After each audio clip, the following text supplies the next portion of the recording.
Bir gün kapımı tale döyecek, məni çəkəcək, sorğu suala. Necə yaşadın məni deyəcək, necə çıxmışsan bu çətin yola. Bu mənim ömrümdür, mən yaşayıram, amma nə söyləyim bilməyəcəyəm.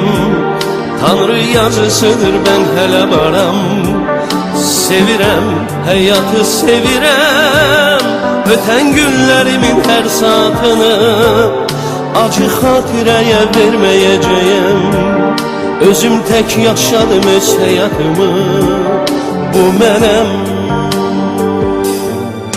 Yaşadım həyatı, onu mən yaşadım. Nə qədər ömrüm var, yenə də belə olacaq. Yaşadım sevinci, qəmitən yaşadım. O ötən günlərim yenə də mənə qalacaq.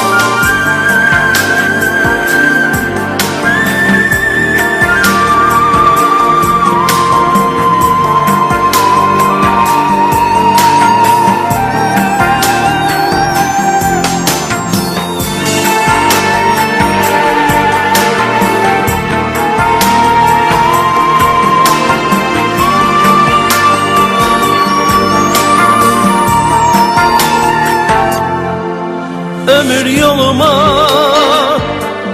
hərdən baxıram, harda səhv etdim, harda büdrədim. Mən gah enirəm, gah da qalxıram. Mən nəyi bildim, nəyi bilmədim. Bu mənim ömrümdür, mən yaşayıram, amma nə söyləyim bilməyəcəyəm. Tanrı yazısıdır, mən hələ varam. Sevirəm, həyatı sevirəm, ötən günlərimin hər saatını acı xatirəyə verməyəcəyəm. Özüm tək yaşadım öz həyatımı, bu mənəm. Yaşadım həyatı, onu mən yaşadım. Nə qədər ömrüm var, yenə də belə olacaq.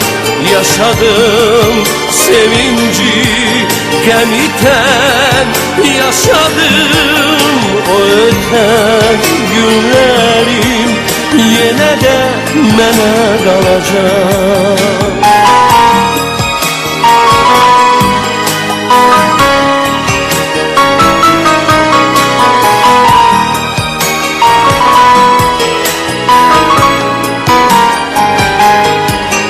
Yaşadım sevinci, qəmitən yaşadım. O ötən günlərim yenə də mənə qalacaq. Yenə də mənə qalacaq. Yenə də mənə qalacaq.